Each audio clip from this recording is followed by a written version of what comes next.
It's 12 a.m. You stop at your local bar for a drink after work. You spark up a conversation with a regular that you frequently see. While engaging in this conversation, a rogue scientist walks past and slips a pill inside your drink. Not just any ordinary pill, however.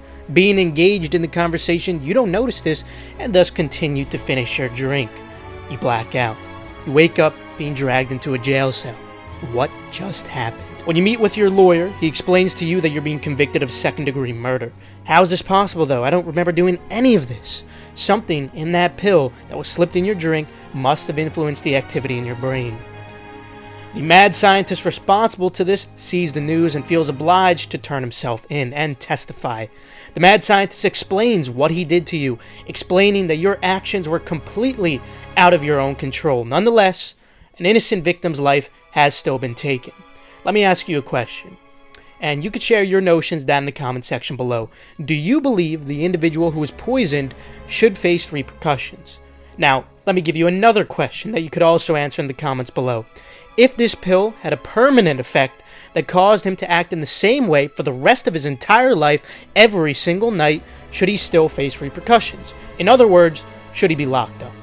While you ponder that, allow me to remind you that we see these real-life situations play out quite frequently, but on smaller scales, of course. For instance, when it comes to intoxication, not even involuntary literal poisoning, intoxication is a defense available to defendants in criminal law cases. A defendant who raises this defense claims that he should not be held liable for a crime because his compromised mental state prevented him from forming the necessary mens rea. Many jurisdictions recognize involuntary intoxication is a valid defense to a crime. Some states will even see voluntary intoxication as a valid defense to crime as well. So, to clarify the question at hand, do you think the individual who was involuntarily poisoned should face consequences for his actions, given that he had no control over them? Now, with that thought experiment planted in your mind, let's indulge in the controversial topic of free will, or should I say, the illusion of free will. The notion of free will that we'll be discussing today revolves around your free will actually being responsible for selecting one of the numerous potential futures that will play out in reality following your decision. More specifically, I'll explain the problem with this notion. Now, what we won't be discussing is the neurological conversation involving free will, which involves the process of subconsciously making these decisions before actually becoming aware of them consciously. To put it simply, I'll explain why you don't actually have the ability to select between these possible futures that you are imagining. When you clicked on this video, you clicked on this video because you wanted to. So, doesn't that mean that you have free will? You chose to click this video at the end of the day, didn't you? Well, let me ask you, did you choose to want to click this video? Furthermore, diving even deeper into this, did you choose the variables that influence that want? Whether they be external factors, such as title and thumbnail, and you having free time, or whether they were internal factors, such as your genes and memories. We can keep taking this deeper and deeper. Did you choose to maintain the memory, which is influencing your desires? And even deeper than that, did you choose for that event to even take place where the memory derived from? All of these variables are factors in that want that influenced you to eventually click this video. And what about the ability to think that you could have done otherwise? Well, that's a meaningless statement, as you did not do otherwise. There's no evidence suggesting that you would have done otherwise because you simply did not do otherwise. It is nothing more than your imagination, a fantasy. Whether you believe me or not, this notion of free will is simply incompatible with the laws of nature. Now, I cannot force you to believe in the laws of nature, but what I can say is that you'll never truly understand the true nature of the universe if you don't. Any philosopher who acknowledges physics also understands this, yet many of these philosophers still cannot accept that there's no free will, and they try to dance around it verbally to redefine it. Everything in this world can be understood through differential equations, whether that is through the expansion of the universe, an upcoming war, or even current gas prices. They are the key to making predictions. For example, predictions in a population of a certain species over time. According to the laws that physicists have discovered, the future is entirely fixed. It has been fixed since the very beginning of the universe, the Big Bang. This was first discovered by Pierre-Simon Laplace in the 1700s. He He stated, "We may regard the present state of the universe as the effect of its past and cause of its future.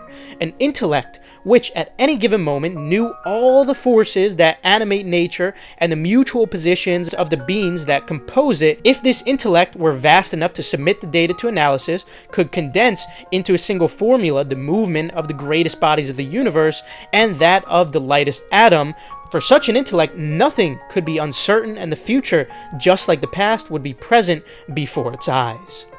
However, he's actually not entirely correct here, as later physicists pointed out, due to some things being chaotic, completely unpredictable, and random, as in the case of quantum mechanics, for example.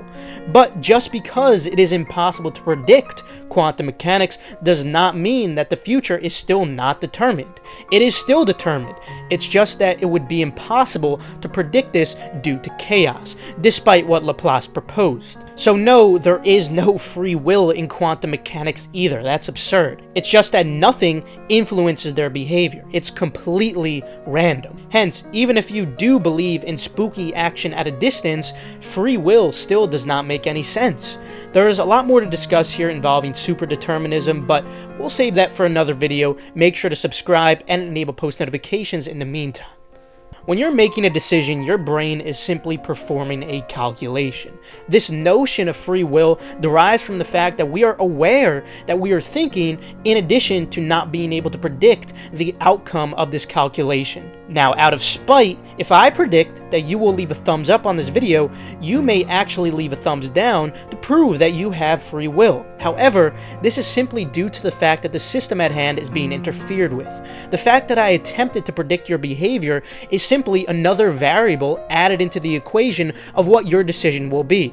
And despite this variable being constant for everyone watching the video, other variables, such as your genes and prior experiences, may influence whether you want to act in a spiteful manner by disliking or not. Some of these variables will be more important than others depending on the decision in question, as well as the individual, of course. Now, the most reasonable argument against free will being an illusion, or rather I should say, an argument against why we should not believe it is an illusion, even if it is that it will affect human morality in a negative manner. This is actually a rational concern, and when you think about it, the video persuading you that free will is an illusion is just another one of those variables that will go into your next decision.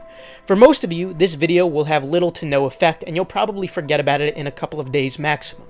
But perhaps someone might actually be heavily influenced by this video and thus will act differently after now knowing this.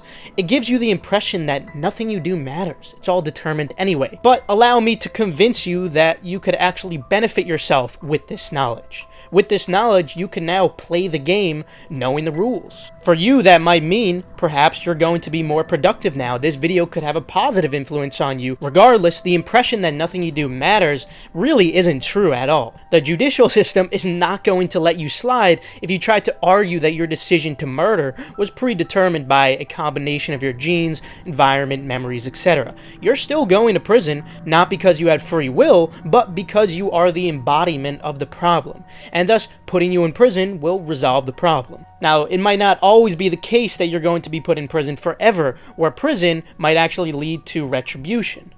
Regardless, it's still the same idea. It is here where I find myself almost being sympathetic towards a criminal.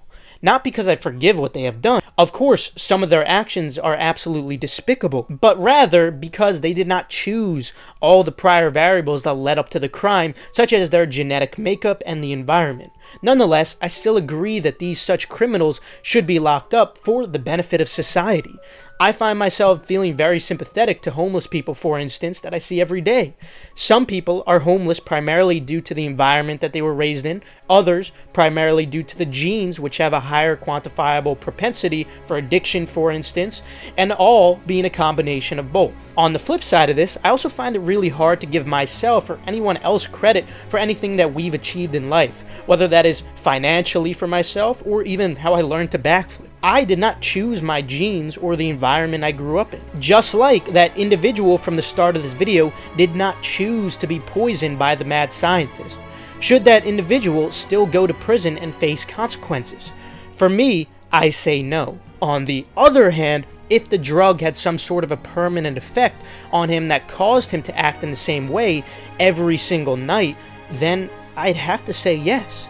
Although it's not his fault that he was involuntarily poisoned, he is still going to be, at the end of the day, a danger to society regardless, and thus should still be locked up. Hey, let me know what you guys think. Obviously, this is quite a controversial topic, so I'm excited to read what comments you guys have left below. With that, though, have a fantastic rest of your day, and make sure to subscribe for more.